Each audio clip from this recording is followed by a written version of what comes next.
Good morning, everyone. College Coaching Network here. We are excited about bringing to you this morning a Social Learning Spotlight Live. We have not done a Spotlight Live in a little bit now. Yes. So, with us this morning, I'm so excited about today's Spotlight Live because we have Miss Laurie Bledsoe, who is an attorney.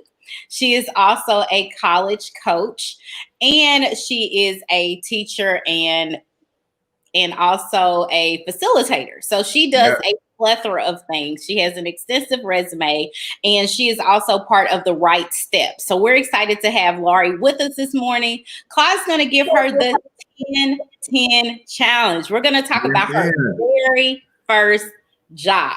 We've had some interesting stories, and we're excited about hearing Laurie. So good morning, Laurie, and welcome with us this morning. Good morning, Darren. I'm going to turn it over to you. Yes. So we are grateful that you came out today. We are excited about some of the things that we have been kind of working on behind the scenes that will really be beneficial to a lot of the students and the families that we serve. So we're very excited about our partnership with you. So we want to go over some things under memory lane. We're going to take you back a little way. Now you look like you're pretty young. So look like your first job was maybe just a couple years ago. You look like you just had your first job maybe in 2018, but we're going to go over your top 10 questions from your first job. Do you remember your first job? Well, it depends on what you mean by first job. So I guess my first entrepreneurial job that I had was probably when I was 5. And my dad does not keep a wallet. So he just shoves everything in his pockets and it all falls out. Everything, money. You'd go at places, he'd pick it in $1 bills are all crumpled, spilling out. So at 5, I decided I was going to organize him. And I made a deal that if I would iron his money and stack it neatly, I could get $1. So he'd come home from work, and every day after work or the next morning before he went to work, I'd iron his $1 bills and I'd fold them all and stack them and put them together in a nice little packet and give it to him, and he'd give me $1. So that was my first entrepreneurial. Wow. So that is amazing. So we have to unpack that before I go through the traditional questions that we ask, right? Because you had the ability to understand that there was a problem with your dad's organizational skills. And do you have any siblings, or your only child, or you have siblings? I have a sister, yeah. Okay. So is she younger or older than you? She's 5 years older. So I had an older sister. So okay. Like a mom to me.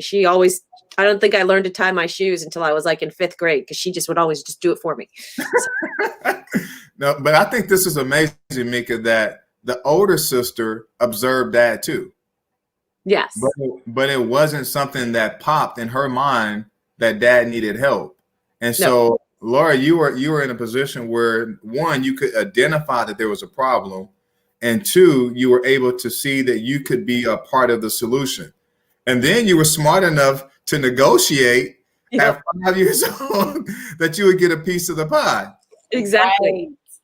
And she probably helped you save money as well. Yes, I do.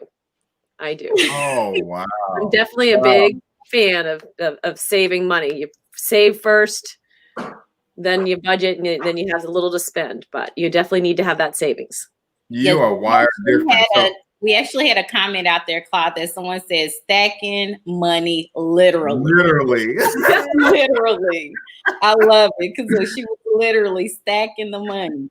Oh, I love it. So, yeah, we're going to have you come out on another conversation that we have when we talk about to the young entrepreneurs that are out there. There's a lot of young people that they don't know that they can tap into their inner strength and that creativity that they have. So we're going to have a part 2. We want to unpack what you did when you were 5. So let's that's phenomenal. That's awesome. All right, so let's I hate ironing and do not iron clothes, but I sure was glad to do it for the money. But heck yeah.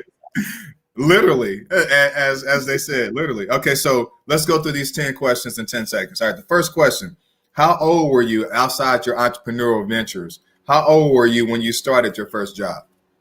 Now, my first paying job, I was 16 or 15, and I worked in a dental office. Oh, nice. Okay. Very nice. Okay. Do you remember what your hourly pay was on your first job? Oh, golly.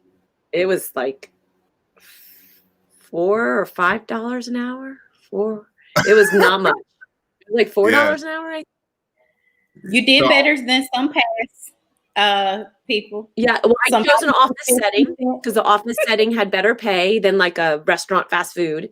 And so I intentionally chose like an office setting type place. And then the hours were perfect because they had their highest need after school, which was when I was available. So it worked out well for me. Yes. Our lowest one, as Mika was saying, was 50 cents per hour. He was a potato farmer. I think it's what he did. It was pretty low. He had to pick potatoes. And mine might have been lower, to tell you the truth. It was so long ago. I'm just guessing. I don't know. But I had enough, that's I had in the ballpark. taxes, and I started my first IRA. So I started my first retirement account when I was 15. So. Oh man. Yeah, we're gonna have to talk to you on a whole nother level. Yeah, I Lori am gets amazed all by the you. kudos. We definitely have to have a mentor moment.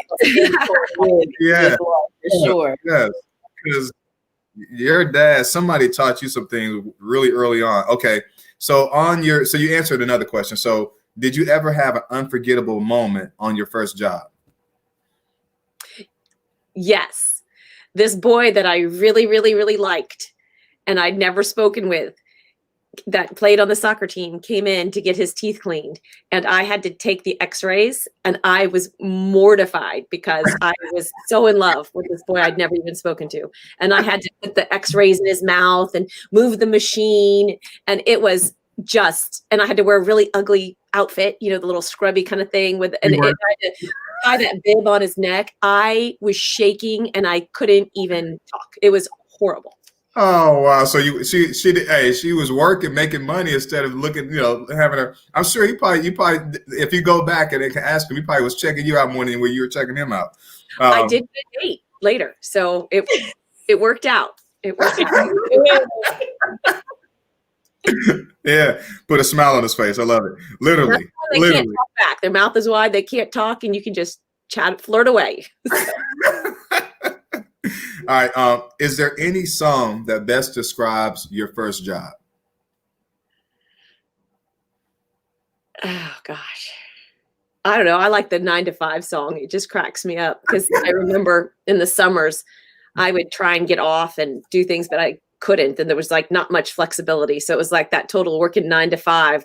Got to make a living type deal. And I think the reality check of the lack of flexibility was hard as a teenager to adjust to. And I think that's why as an adult, I've chosen a career that has a lot of flexibility, that I have a lot more control over my time and still get the same amount of work done, but I can shift and have more control over the hours. Yes. Yes. That's very good. Okay. You answered another one already too, so I won't go to that one, but did you, on your first job, when you had your taxes coming out your first check, how did that make you feel when you saw those deductions coming out of your first check? It's painful. You look at the money you supposedly earned, and in your head, I thought I was going to be getting, I don't know, $100 or whatever for a couple of weeks work and stuff. And then at the end of the day, it was way less. However, it's better to have it come out then than to not, and then have to pay it at the end of the year after I've already spent it. So it's painful. It's enlightening. And it definitely, but it kind of, I don't know, it kind of makes you appreciate the roads and the services and the different things that how people, the taxes all come together to make the world and make your community function. And it's painful, but it is a reality of living in a community that, helps sustain stuff. Yeah, be a citizen and pay taxes like everybody else does. And so last 2 questions. What was your biggest life lesson that you ever got from your first job? To be humble. No task is too little. Someone's got to dust. Someone's got to get under the desk and pick up something that fell and pick up whatever. If someone got sick, someone's got to clean it up. I mean, tasks aren't fun. There's a big variety of them, but you've got to be kind of humble, and things got to get done. They have to get done. And so someone's going to do them. Yep. And the new thing about that is I think it's nice if you're in an environment where everyone is willing to step up, so that, because I know the dentist was cleaning things too. Like, it wasn't just, that was generally my thing, but if something happened, everyone would step in and take care of it, even if it wasn't a fun task to do. So that is so true. So true. All right. Last question. I haven't had this question before that asked, just kind of popped in my mind. What advice would you give to the younger you about your first job? Wow.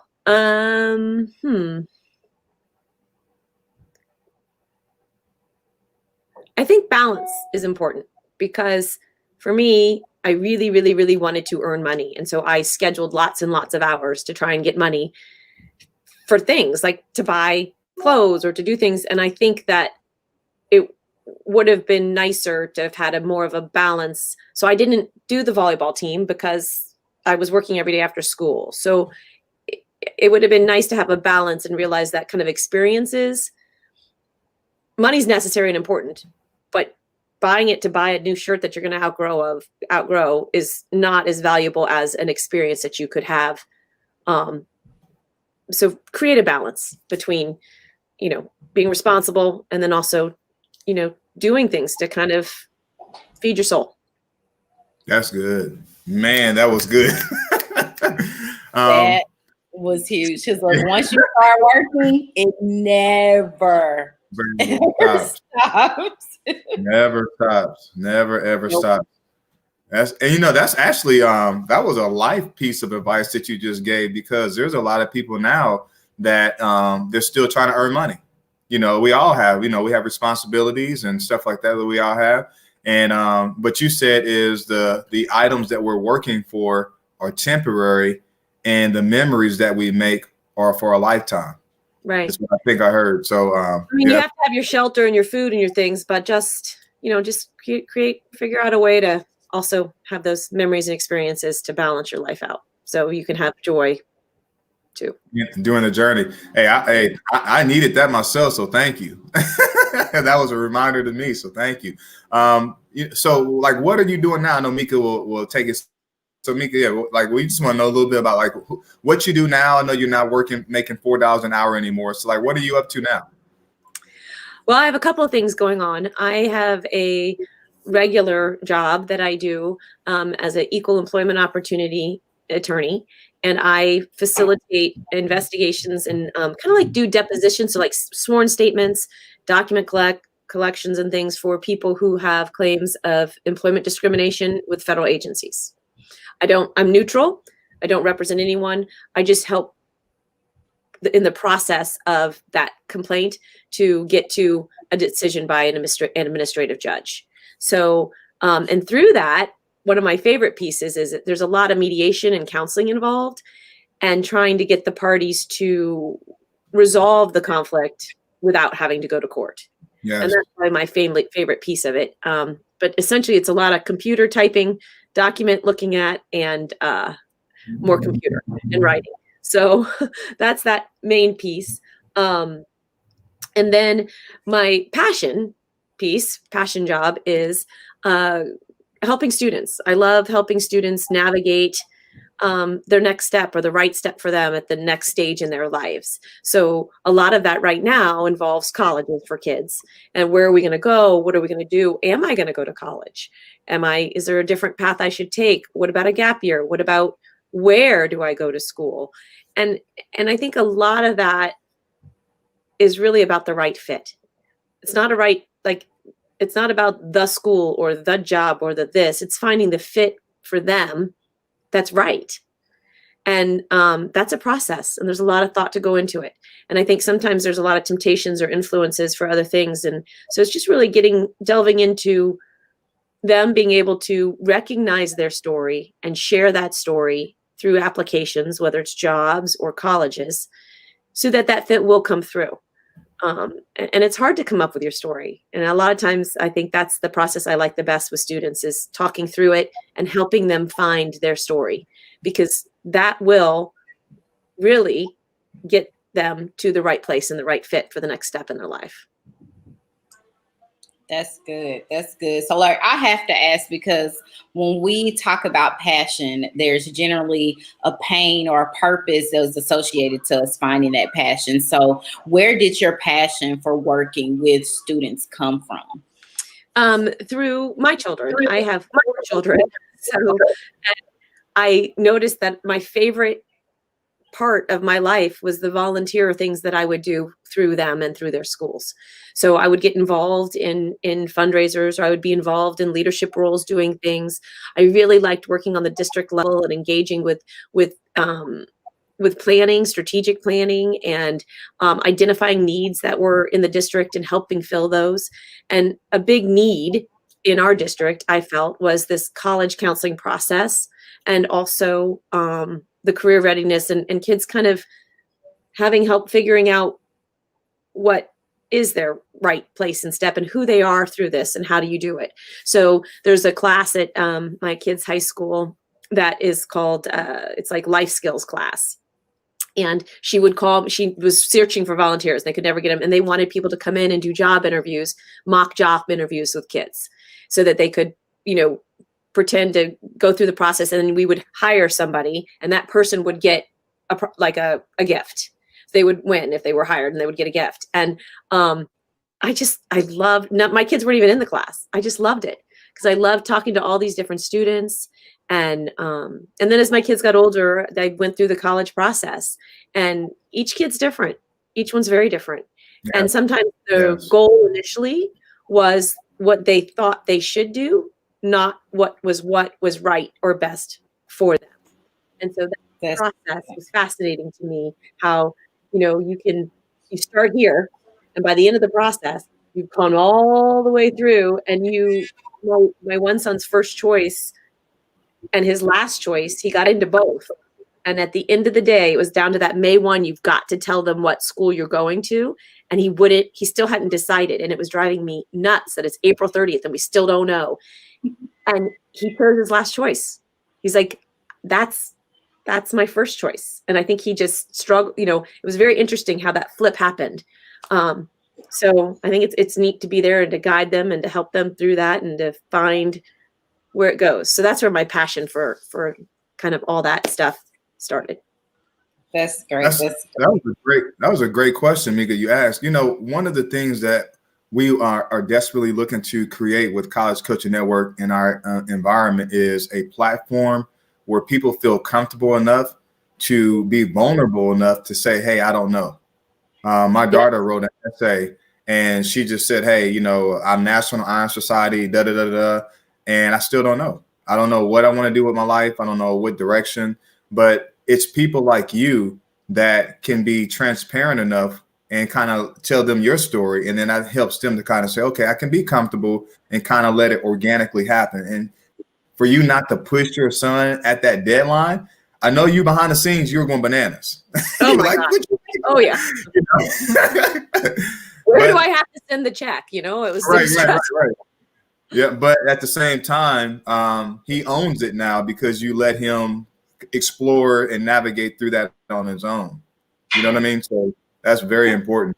My last question to you is, what advice would you give to a parent that is in the situation that you were in, that maybe they're not, on April the 30th, but their son or their daughter is a junior in high school, and they're trying to get them to kind of get on the ball and kind of get, like, what advice would you give to them from your journey?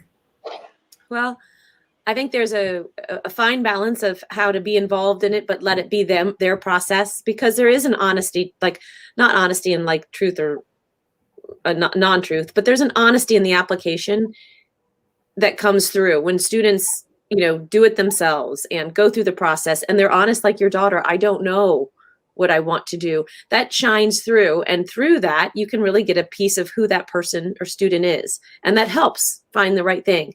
So there's a good balance. I do think it's very overwhelming and it's a very stressful process for the kids and the parents. And right now, particularly, there's so many unknowns, it's hard. So the advice I would give the parents would be to help provide some structure to the kids' process, provide them with resources and tools, and to allow them their voice with your guidance.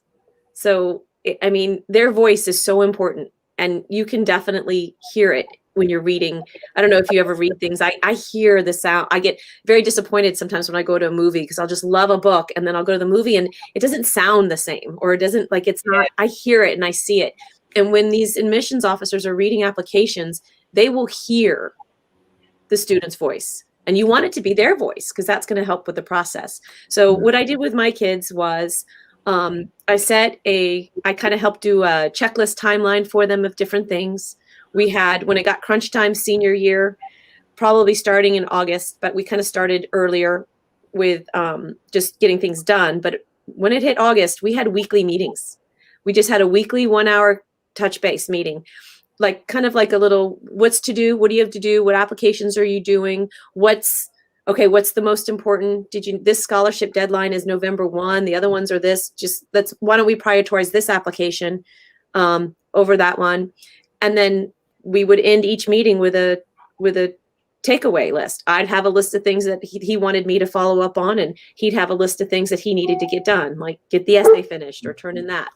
So I think my advice to parents would be provide them tools and resources and give them a little bit of structure and help them with that timeline, so you can chunk it instead of having it just be this big, overwhelming, looming deadline.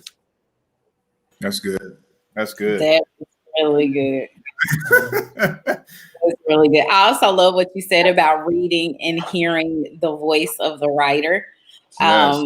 That is definitely one of my peeves. When I read, it's as if it's a movie for me. I can see it in my mind. And then, just like you said, sometimes reading a book and seeing the movie, I'm like, oh man, I wish I wouldn't have watched the movie. Yep. Exactly. Totally get it. So it is great for students to be authentic in themselves, so that people get to see them through their writing. Like that's huge and great advice. Yes. So it takes a little soul searching, but the more soul searching they can do before, the more that's going to come through, and it really will impact how the whole process goes for them and for the people. You know, what is their story that they're sharing, because they have control of that narrative through the application, and it's just making sure that they get it out there, because that way they want the takeaway to be what they've given the admission officer, not the admissions officer trying to look and find it. So right. Organically, let it organically happen. We thank you for coming out. I know Nika will do a closeout, but we thank you for coming out and sharing time with our students and the families that listen to us, and also everything that we're doing now will be in the app, so it'll be archived where they can go back out there and look at it if they can't attend this live session. But we're excited for the partnership that we have moving forward. We believe that you're going to bring another aspect to College Coaching Network and the families that we serve that is going to take us in the services that we want to provide to a whole nother level. So excited about the relationship with you. We're very excited about what we're doing for 2021, because not only do we have a partnership with Lori, but we have other people that you guys don't know about. You haven't seen them yet, but they're on the horizon. And we really believe that the work that we're doing, that we're committed to do, is attracting some amazing resources. And our job is to be a catalyst to give everyone a platform to come to, so we can actually help all the kids that need the assistance that we want to give them. So thank you for what you're doing now and what you're going to do with us in the future. I'm grateful for the opportunity to work with you. I appreciate it. I'm so excited about it. This is like, when it's your passion, it isn't work. It's just pure joy. And I, my partner, Bernie Winston, and I bring different things to the table, but our goal is to give students that one-on-one or small group setting help that they need through the process. Because not every parent can do what I did. That might not be their passion or their skill. And so Bernie and I, through our company, The Right Step, our goal is to be able to assist and be a great resource for families to help them with that and take a lot of the stress of all this off of them, so that they can get to the right step for them in the future. That's key. That is awesome. So guys, I want to thank you for tuning in to Social Spotlight Live, and Laurie for coming out and sharing your awesome story. Look, she was a dental tech as her first job. Like, who does that? And she was an entrepreneur at 5. She At literally, 5. like one of our members said, stack the money. Okay. Yeah, So yeah. Lori's story has definitely been one that's incredible, and just her drive and passion throughout her life is definitely awe-inspiring. And so we want to definitely get Lori back out to be able to have a mentor moment with our students, because people like Lori they're a rarity. And Yeah. to know that you too can have the power to do these types of things is something that inspires youth. And that is part of our mission with help, guidance, and community, is that College Coaching Network is here as a resource for students, but also to be inspirational and provide mentors such as Lori to help guide them on their path. So again, thank you for tuning in to Social Spotlight Live. We are honored that you guys tuned in, and we hope that you have a great weekend. Thanks, Good weekend. Bye-bye, Lori.